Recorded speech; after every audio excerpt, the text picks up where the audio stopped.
This is a film about the most powerful force on Earth, the human mind. To explore it is to embark on an endless journey, awesome in dimension and complexity.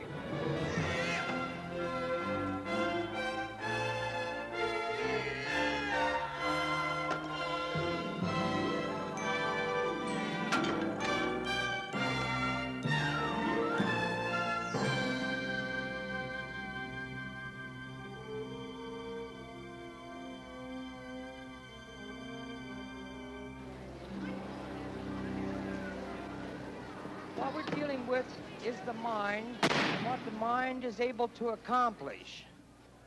Well, in today's demonstration, we're only going to be dealing with one small facet of how it can ward off pain. The trappings of show business tend to override the performer's true accomplishment. Although his act may not be as dangerous as it appears, it is more than just a thrilling diversion. Vernon Craig, stage name Komar, has developed with his mind an extraordinary ability to cope with pain.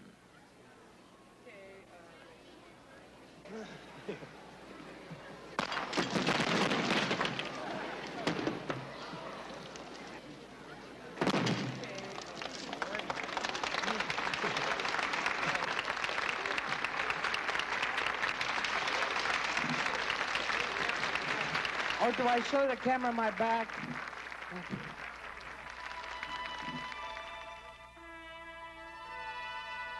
What is the mind, and where is it located? Can it be the 3 pounds of tissue within our skulls whose ceaseless activity consumes up to 1/4 of our oxygen intake? How can billions of invisible self-charging batteries be responsible for the glories of mankind's creativity?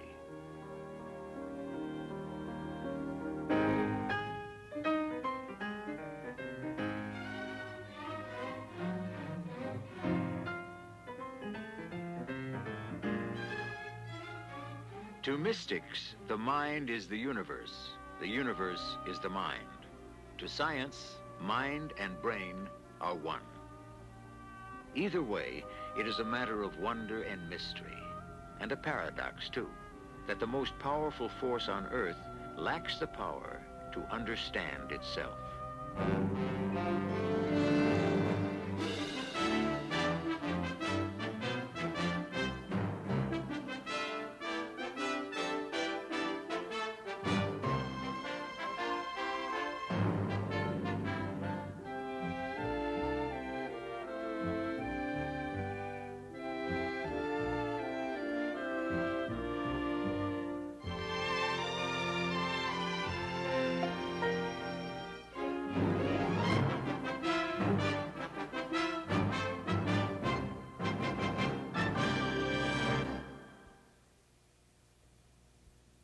Today, as never before, scientists from many diverse fields are probing the secrets of the brain. Joined in a new discipline called neuroscience, they're attacking what may be mankind's ultimate challenge, to learn how billions of nerve cells bring forth the marvels of the human mind. At the same time, there's the growing public interest in other approaches to the mind, yoga, for example, ESP, psychic healing, indeed a host of mystic practices, old and new. This National Geographic special makes no pretense of fully covering either field. What you will see reflects just the highlights of a story that probably has no end. A story that I find fascinating because it's about me, and you, and all of us.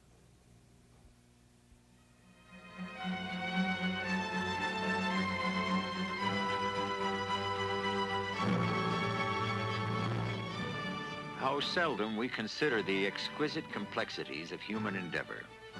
Reflect, if you will, how dozens of players following signals from a conductor call on individual memories of years of training to perform intricate muscular actions that bring forth musical sounds.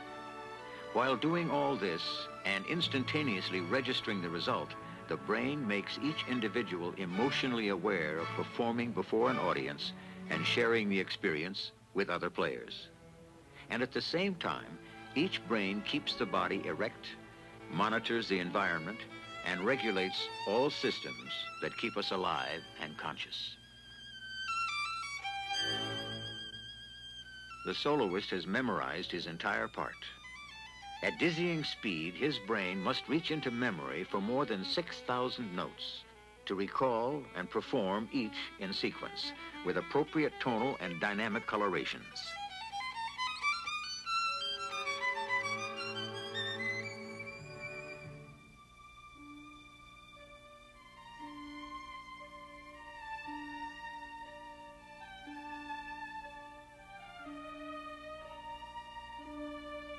Behold a human brain. Its appearance tells us nothing of its functions, nothing about the individual whose personality it once contained. Nowhere in this wrinkled jelly-like mass is there even a clue to race, nationality, or religion. It could be the brain of a genius or a cretin, a killer or a saint. Peeling away one micro-thin slice after another from top to bottom reveals intricate and beautiful structures and tells a scientist that no two brains are identical. Within the brain are stored memories of a lifetime. Are they in one place, or do they permeate the entire organ? What happens when we learn new things? Logic tells us that physical changes must take place. But what are they? How do they happen? And where? No one knows.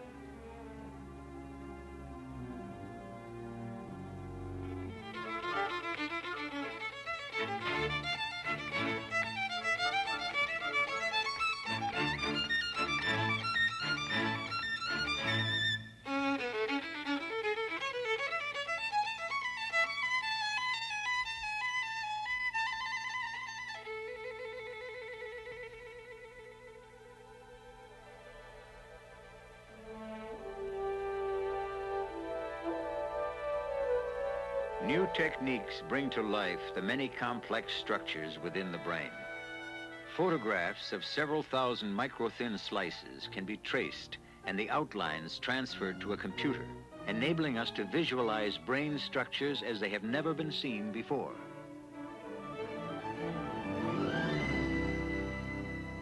In the crumpled top layer of the brain, the cortex, lie the qualities that separate man from all other creatures. A mere 1/8 of an inch thick, it would, if stretched out flat, cover an area 2 feet wide and 3 feet long.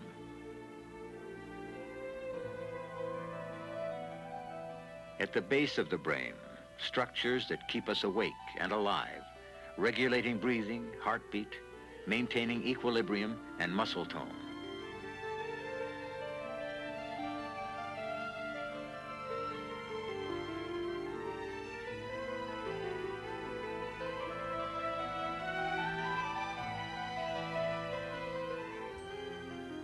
Every second, 100 million separate messages reach the brain from our senses. Somehow, we screen out the meaningless and react to the important signals. And while our brain is regulating all our body's functions, we may love, hate, think, create, reminisce, plan ahead. Through the brain, we know what we are. We know we're alive. But how do we know? That's the mystery that plagues us still.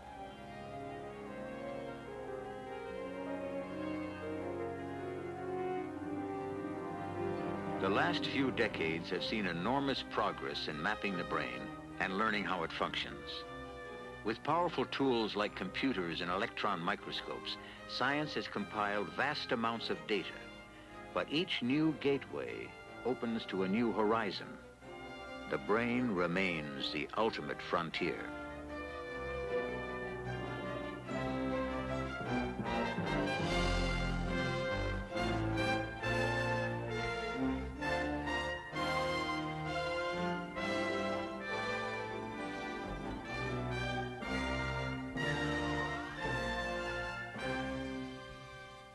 Lost in the reaches of evolutionary time, there formed on this planet clusters of molecules that would become living cells. And from this life would evolve the most complex clump of matter in the known universe, the human brain. Reflecting this heritage, we have, in effect, three brains in one. At the base lies the most primitive part of our brain, much like the brain of the reptile, a creature of limited behaviors, capable of little beyond the preservation of life. Surrounding the reptilian brain, the old mammalian brain, or limbic system, developed in the earliest mammals 150 million years ago. Today, in humans, it is the center of our emotions and sexual drives. Crowning them both, the neocortex, or new mammalian brain. Here resides speech and abstract thought, hallmarks of Homo sapiens, a creature endlessly vexed by the challenge of trying to understand its own nature. There is a view called the mind-body dualism, which says that the mind is something separate from the body, not a part of it, not explicable in terms of the atoms and molecules that make us up. In my view, there is not a smidgen of evidence for such a position. A very plausible position, I think, is that what we call mind is the results of the anatomy and physiology of the brain, and nothing more. That our thoughts, feelings, sensations, sense of consciousness, emotions are all due to the chemical and electrical connections inside the brain.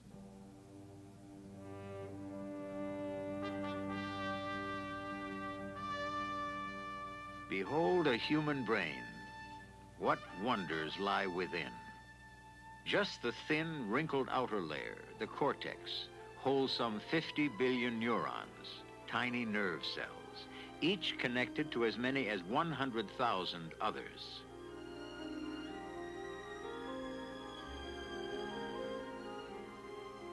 In only 1 cubic inch, 100 million nerve cells connected by 10,000 miles of fibers.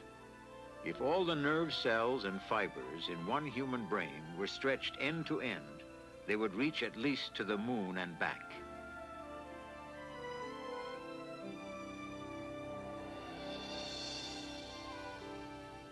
Each neuron is like a living factory that produces and distributes its own special kind of chemicals. Yet these cells are so small and densely packed together that the area of brain represented in this artist's recreation is smaller than a single grain of sand.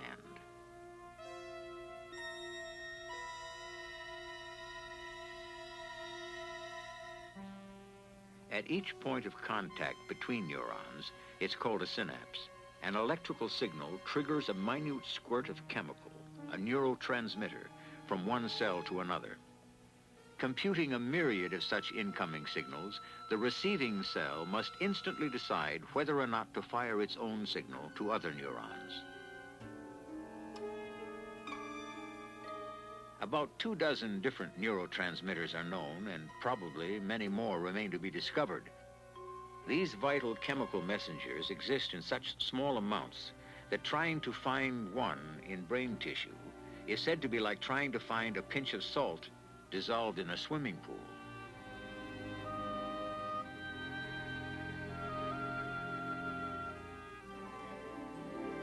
If it could be seen, brain cell action might look like random flickering of countless stars in an endless universe. Seemingly an infinite amount of information and variety of behaviors in an unlikely looking package. I think it's important to realize how much information is packed in the brain. It's a vast amount of information that everybody carries around in his head. The number of connections between neurons and other neurons is about 10 trillion. That is the equivalent of the amount of information in 10 billion pages of the Encyclopedia Britannica. And that's an awful lot of pages. I don't think that that amount of information for each individual's brain is going to be extracted by examining somebody's brain in the near future.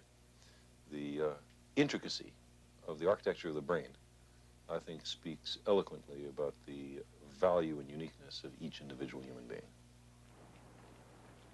While all our behavior is determined by physical connections within our brain, evidence from various research centers over the past 2 decades indicates that our voluntary acts are based on principles of pain and pleasure.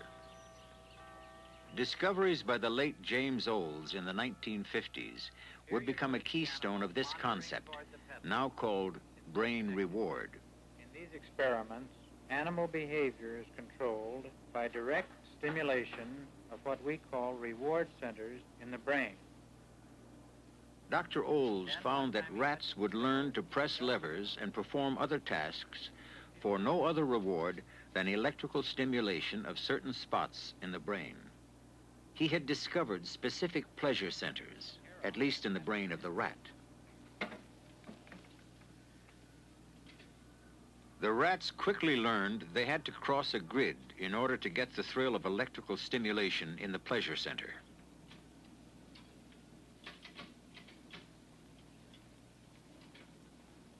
Now, I will electrify the grid. The animal must cross an area that gives a very painful shock to the feet in order to get to the pedal and stimulate the brain. No hungry rat in our laboratory has ever been willing to take a shock as large as this in order to get to food. They will die of starvation first.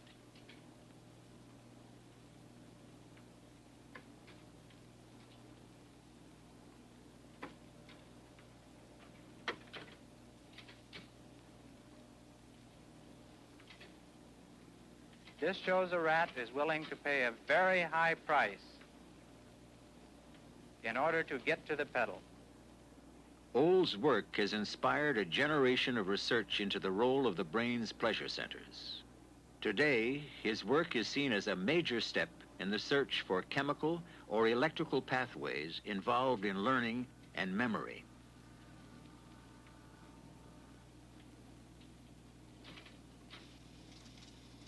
Recently, it was discovered that the brain produces neurotransmitters that affect our perceptions of pain and pleasure. Akin to morphine and other derivatives of opium, they're called endorphins. With increasing sophistication, laboratories around the world seek to learn how the endorphins and other brain chemicals affect how we feel and how we act. I'd say most of human behavior is controlled by these systems of rewards and punishments. The experiments that we've been interested in doing have been aimed at finding out the chemical nature of the systems that mediate reward effects. The key to the understanding and the regulation of brain function is to understand these chemical informational processes. If we can understand how these systems interact to produce behavior, we can understand what goes wrong when behavior goes wrong.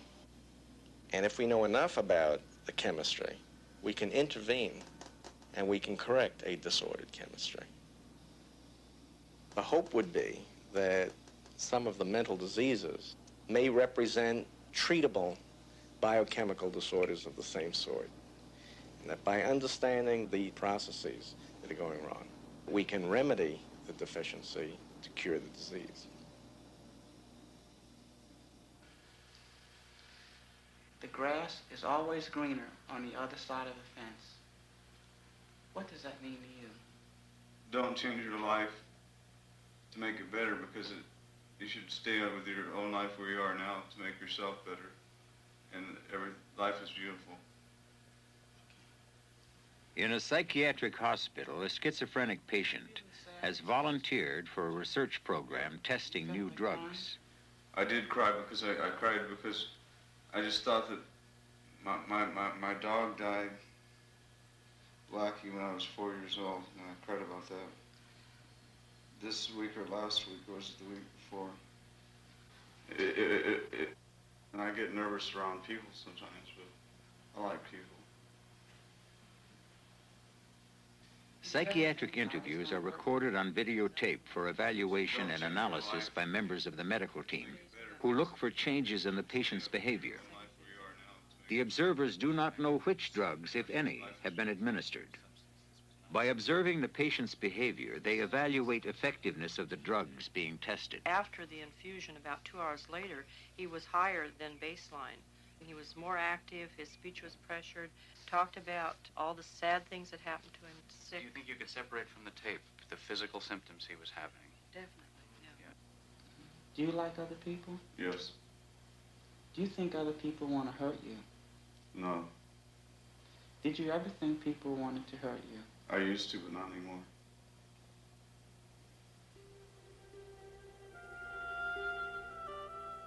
Behold a human brain.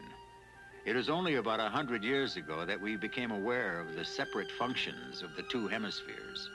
Language is primarily the function of the left side, which emphasizes the mathematical, logical, analytic. The right brain is our main source of concepts of form and space, emphasizing the whole picture.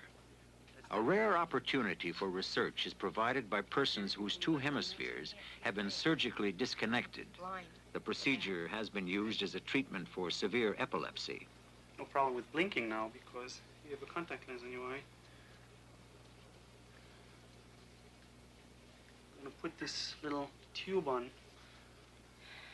While her left eye is covered, information from the right eye reaches both hemispheres through pathways not affected by the surgery.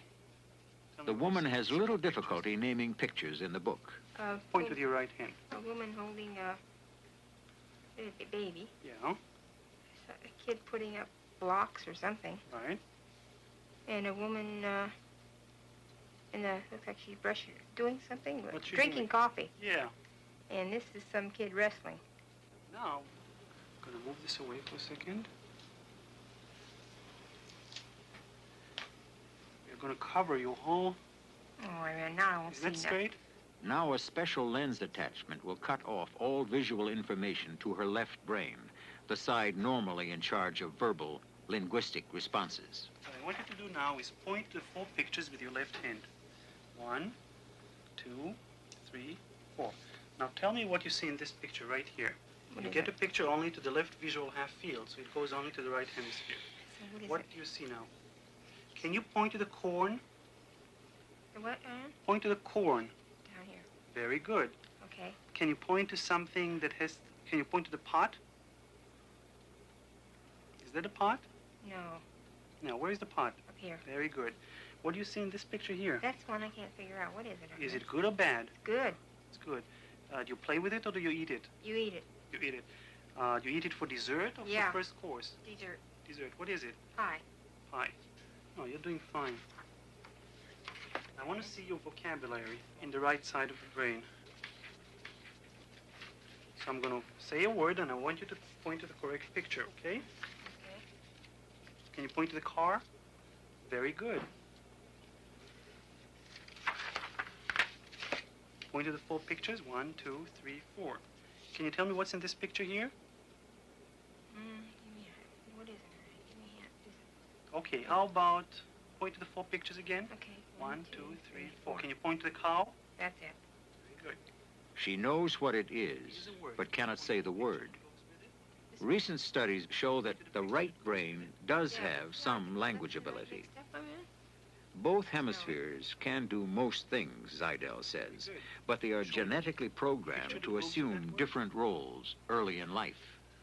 Zidell's findings raise hopes that those suffering left brain damage may regain meaningful ability to use language by making use of the long-ignored verbal abilities of the right hemisphere. So it's harder for you to read the words than to hear them. Right. Same Definitely. Securely locked within the skull, the brain is the most physically inaccessible of all our organs, but it is slowly yielding its secrets to new technology. A computer process developed in Scandinavia allows for the first time graphic depiction of brain activity during behavior in the living cerebral cortex. Shades of red represent increased blood flow, which accompanies specific actions. Here the brain is listening to music.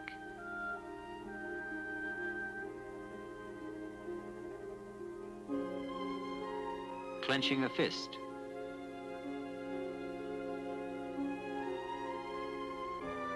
Reading silently.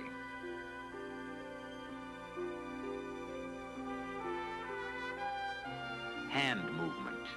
Unique views of changing blood flow directly related to behavior.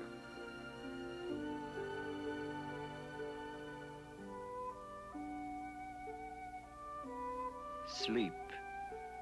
Although it takes up 1/3 of our lives, sleep was long the poet's realm, not the scientist's. "O gentle sleep, nature's soft nurse," wrote Shakespeare. No longer is sleep regarded as devoid of mental activity. In infant and adult, during part of every normal night's sleep, the brain is as active as in the waking state. We're most active during REM sleep, the time when we usually dream and our eyes move rapidly beneath closed lids.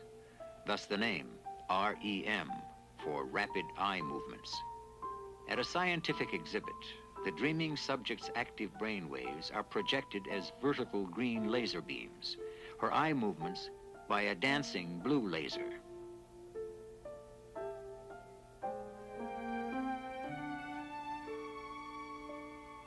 A night's sleep, speeded up by the camera 120 times.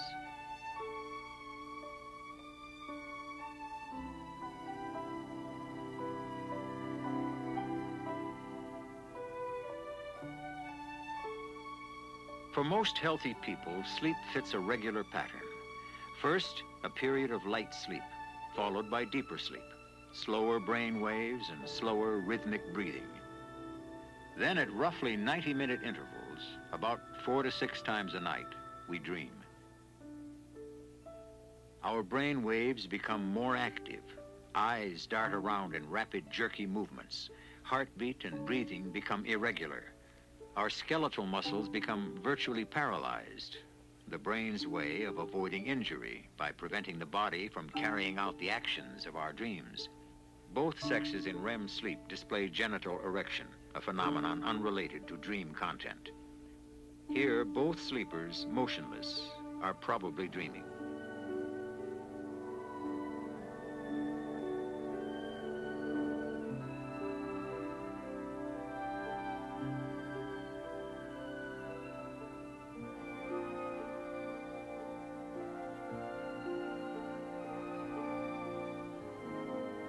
From the beginnings of civilization to Freudian psychoanalysis, mankind has been tantalized by the content of dreams, which were often seen as mystical or supernatural events or portents of the future. Today, sleep researchers see dreams as a function of brain physiology, the result of actions by neurons and circuits and chemical messengers. But why we dream remains a mystery.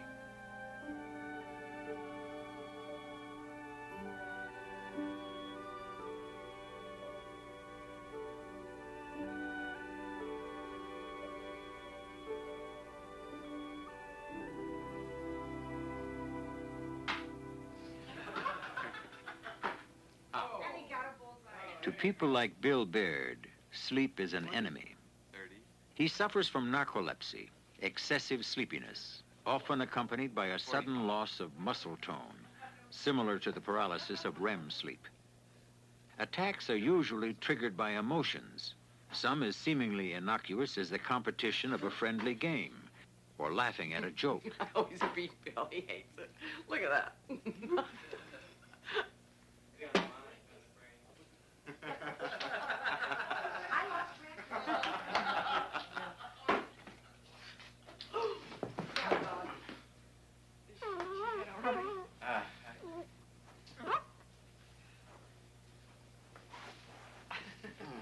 You okay?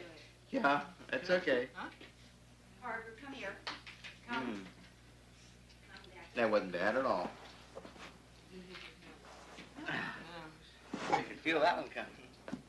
Happens all the time. When I have an attack, at the start of it, I can feel it. I'm aware that my muscles are beginning to become less solid and less reliable.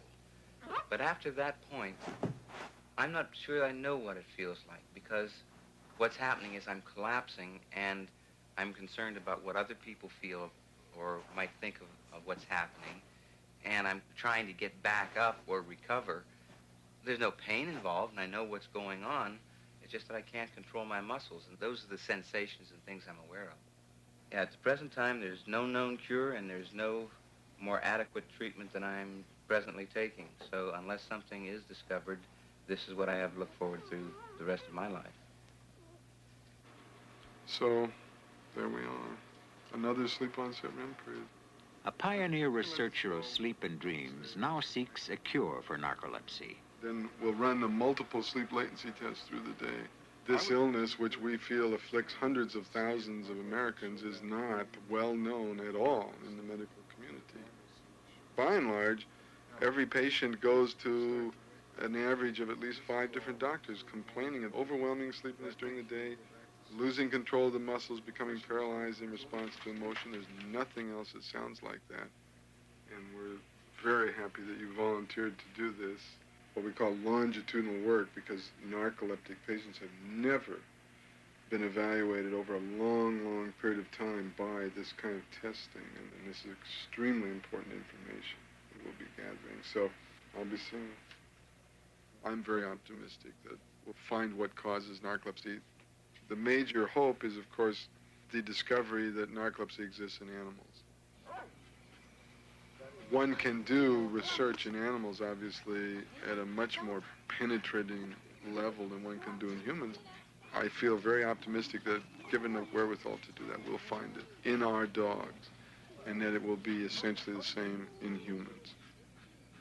All highly inbred, the dogs support the theory that narcolepsy is genetically linked.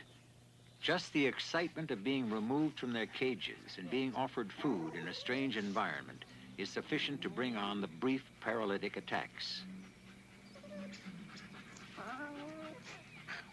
Discovery of the illness in animals boosted the spirits of human victims, not just because of new hope for a cure, but because it confirmed the physical reality of the ailment.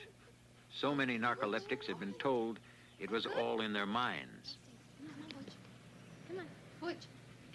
Come on, Butch, get up. Come on, up you go.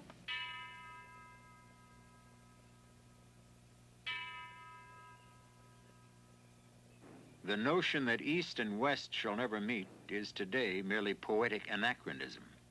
Ancient practices and beliefs of the mystic East wield growing influence in the practical scientific West. Several Eastern disciplines tend to intertwine consciousness and body and see meditation as a way of assuring stability and health.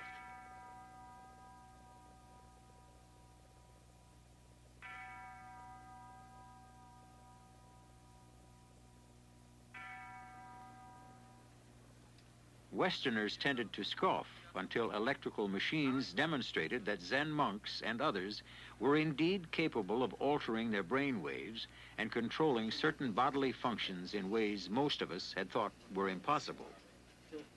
Now, some in Western medicine are beginning to look seriously at meditation for relief or prevention of various stress-related ailments like ulcers, hypertension, and certain forms of heart trouble.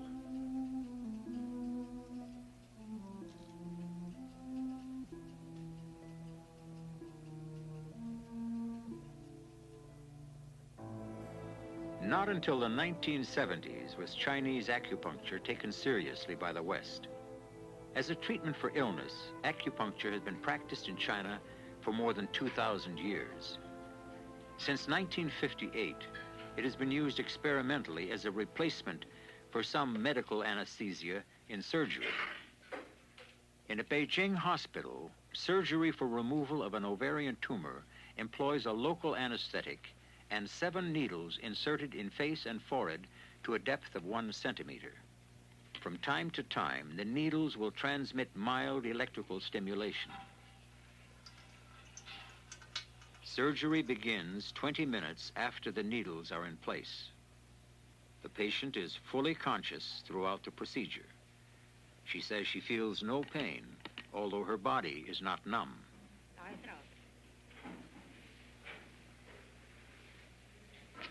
Highly dramatic when it works, surgical use of acupuncture is in the early stages of experimentation. It can be used with only a small percentage of surgery patients and does not offer complete relief from pain. A report by an American medical group calls it a significant human biological phenomenon of unknown mechanisms.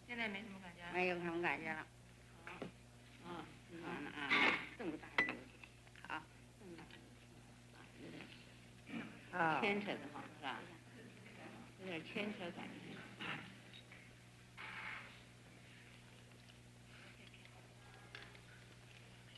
Although some skeptics claim that acupuncture in China is merely a kind of cultural conditioning, a form of self-hypnosis, recent discoveries link acupuncture to the brain's own morphine-like painkillers, the endorphins, and to other neurotransmitters.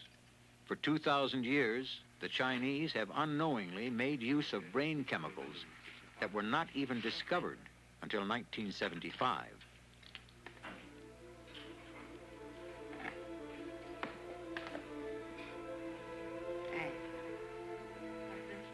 Performed by an all-woman team, the operation, filmed by a Japanese television crew, takes an hour and 10 minutes. The pain-killing effect of the acupuncture needles will last for several hours after they are removed. The patient gives every indication of wanting to get off the table and walk away, and she will have less post-operative pain than similar cases using general anesthesia.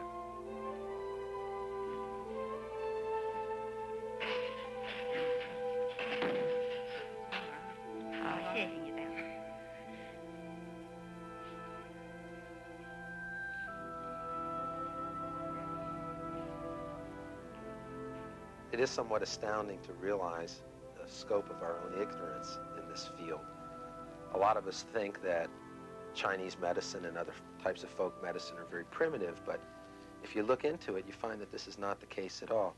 In a book called the Nei Ching Su Wen, which is a compilation of writings dated at least 5,000 years ago, the Chinese describe in exquisite detail vaccination against smallpox. They would take the pox off an infected person, grind it up into a powder, and blow it through a tiny tube into the nostrils of anyone who would come into contact with the patient. Smallpox was virtually unknown in ancient China, and I don't have to tell you what it did to Western civilization. In the same book, they describe circulation of blood in the body thousands of years before Sir William Harvey. The Chinese concept of the human body is very different from the Western medical concept, because in Western medicine, our work is based on anatomy and physiology. The Chinese worshiped their ancestors, so they weren't permitted to do any gross dissection. What they knew of anatomy and physiology came from extrapolation from animals. The Chinese believe that the entire body is represented by specific points on the ear, more than 200 in all. Psychologist Bresler finds these points display increased electrical conductivity when there is some injury or illness involving the area of the body to which they correspond.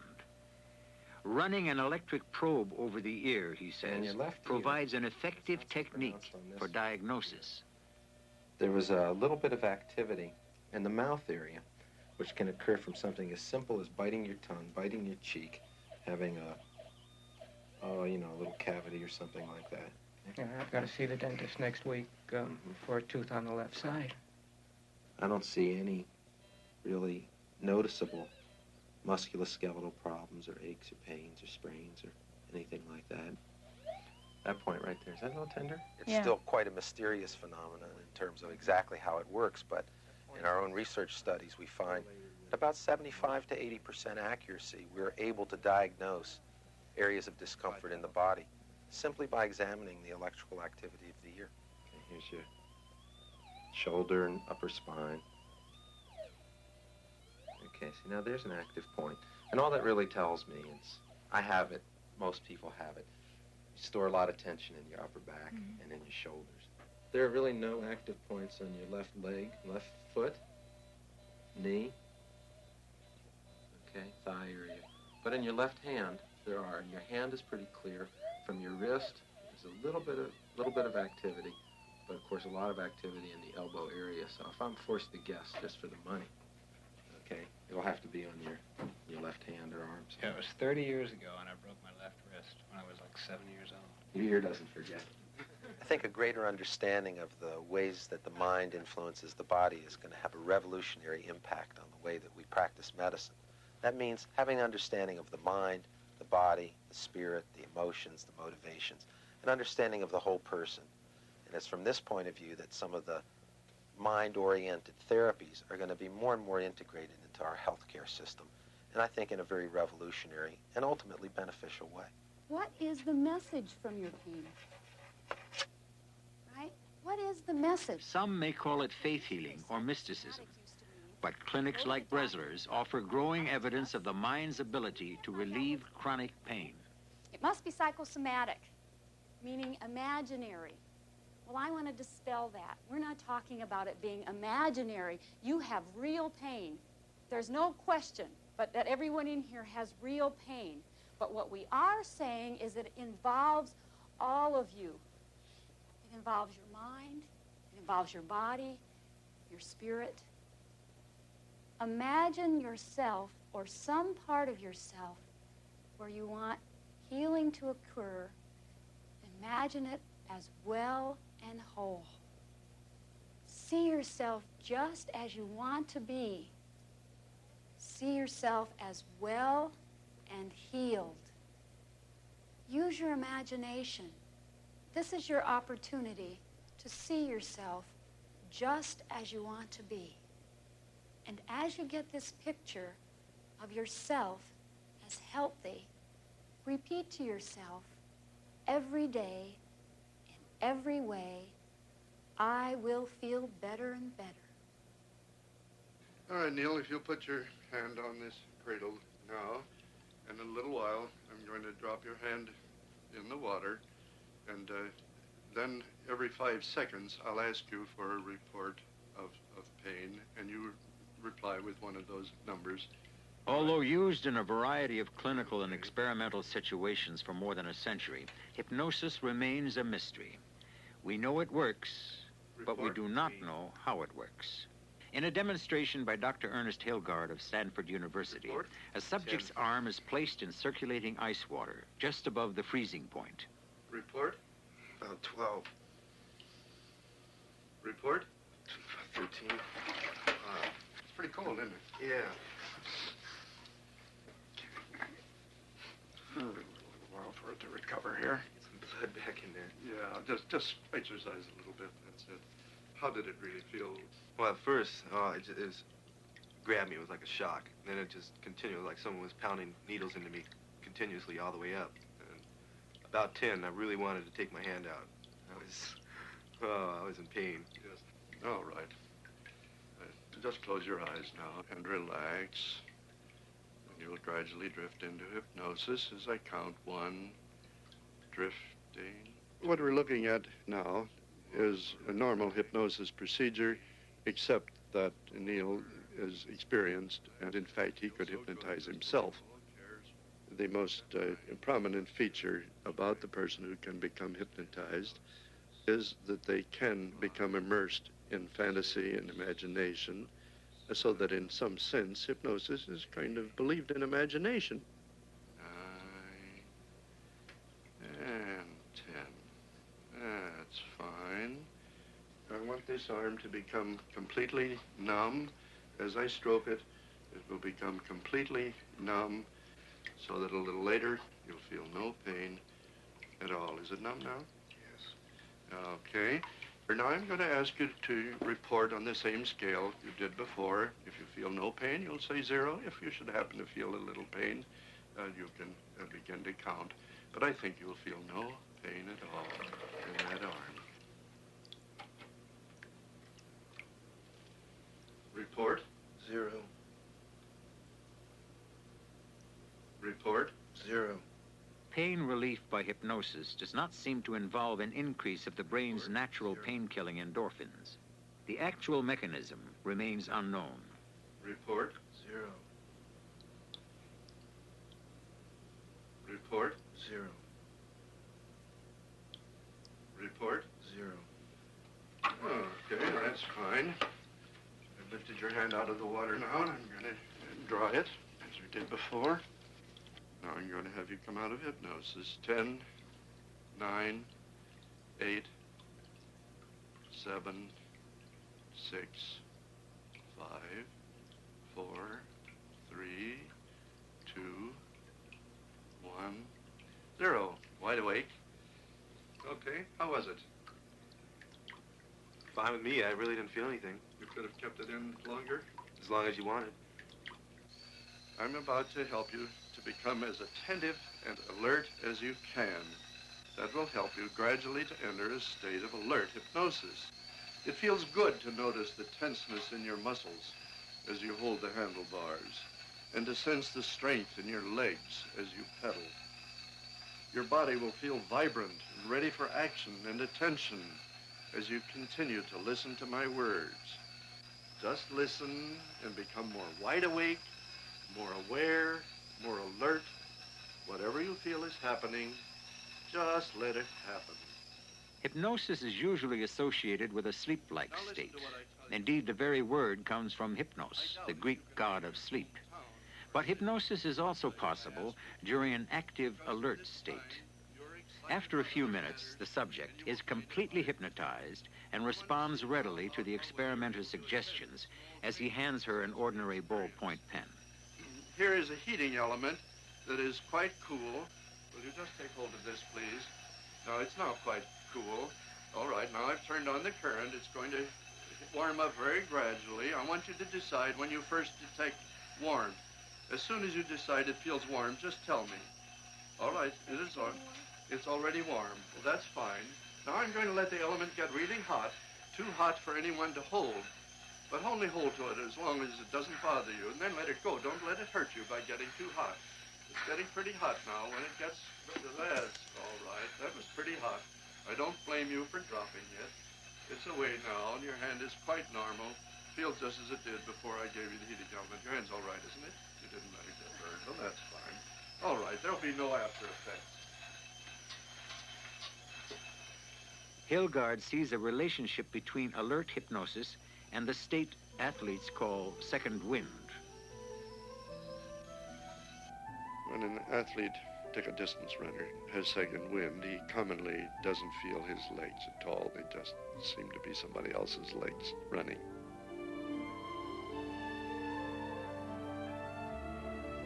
This is very much like the hypnotic experience on the bicycle. There are people who expect this to happen. If they expect it to happen at that point, that's similar to self-hypnosis. There is no physiology of second wind. It's apparently a subjective thing. Some of the really most successful runners say they cultivate this. And when they feel they're just so exhausted, they keep right on going. And presently, they get into some kind of state where they no longer feel exhausted, and they keep right on running, and that's their second wind.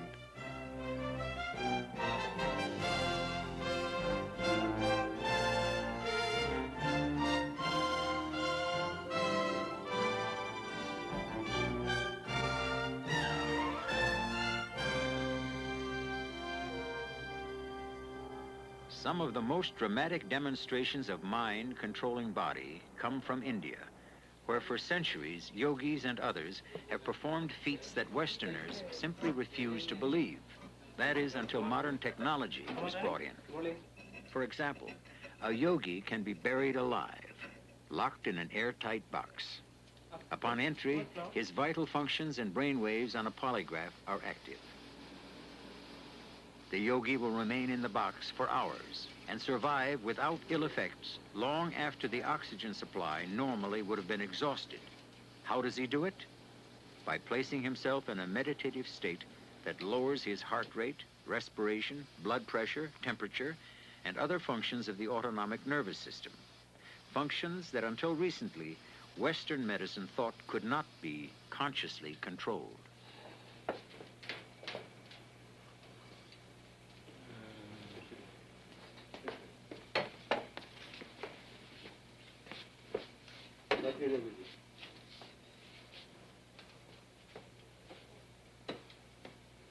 Yogi, how do you feel? I feel well. You feel very well? Yes, yes.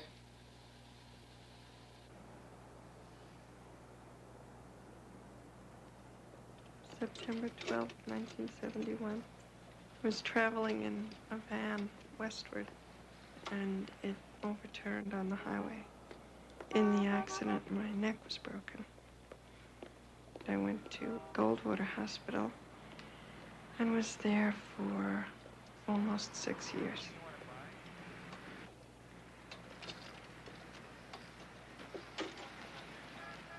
Totally paralyzed from the neck down, 29-year-old Sue Strong lived for years in a horizontal position. If she were placed upright, blood would rush to her feet and she would faint.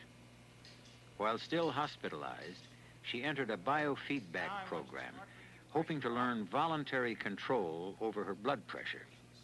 The average person is not aware of whether his blood pressure is increasing or decreasing. We wire the subject up in such a way that when his blood pressure goes up, it causes a tone to sound. And when the blood pressure falls, the tones stop. You can't tell the person exactly what to do. You can give him some hints, but essentially he has to practice, succeed, and fail, and finally he develops a skill.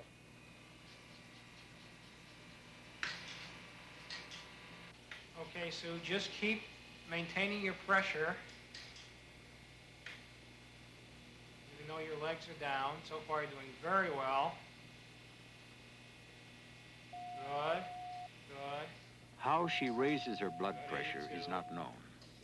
But with paralysis ruling out muscular action, it must somehow come from the brain. See if you can bring it up just a little more than that. Good, good, 86. Very nice, very nice.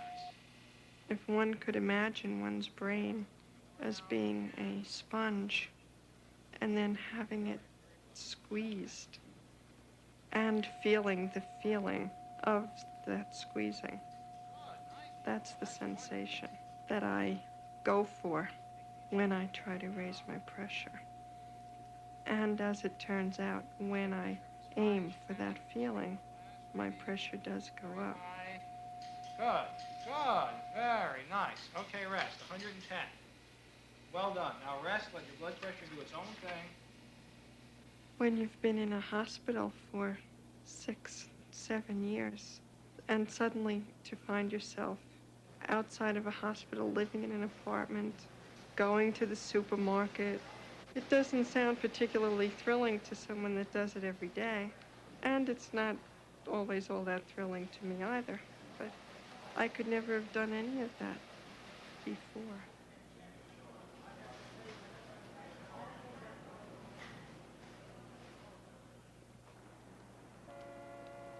When I first got enough courage and self-confidence to apply the things I had learned in the biofeedback experiments, I celebrated by going to a rock concert.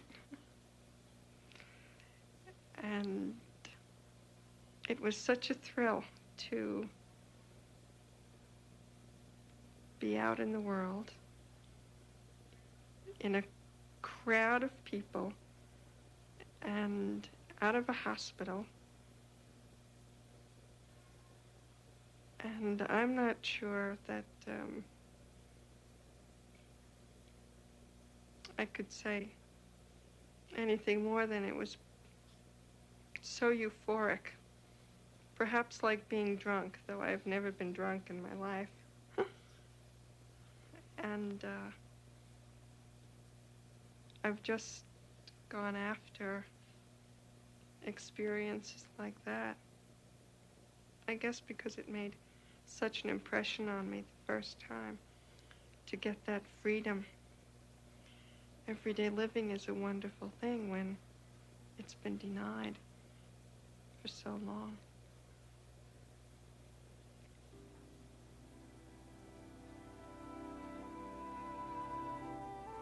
Behold a human brain and think of the wonders it contains. 100 billion living cells that together can think, feel, create, remember, and seek to solve the mysteries of their own behavior. I doubt if we'll ever know all the answers. The nervous system and the brain are extraordinarily complex, but I doubt if they're complex enough to understand how complex they really are. The more we try to pursue this problem, the more we develop an appreciation for how mystical the whole experience of consciousness, attention, learning, memory, perception, sensation, motivation, all these phenomena really are. And I doubt if, certainly in my lifetime, there'll ever be a comprehensive understanding of how the whole system works together.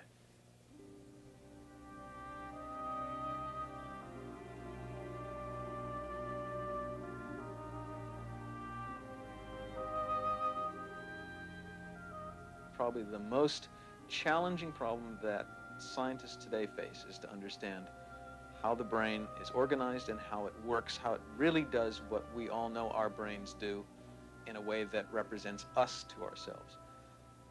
It's a staggering problem, but yet if you realize that now, in the last 5 years, we've come to recognize more nerve circuits than were known to exist in all the previous years that the brain had been studied, then you realize that we are making considerable progress.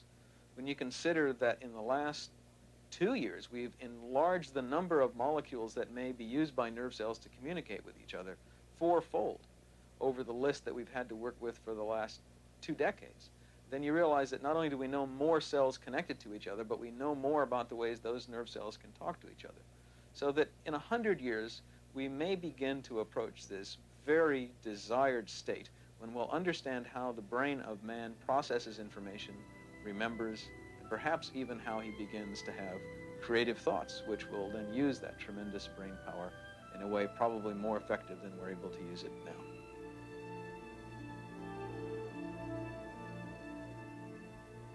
Behold a human brain. What wonders lie within?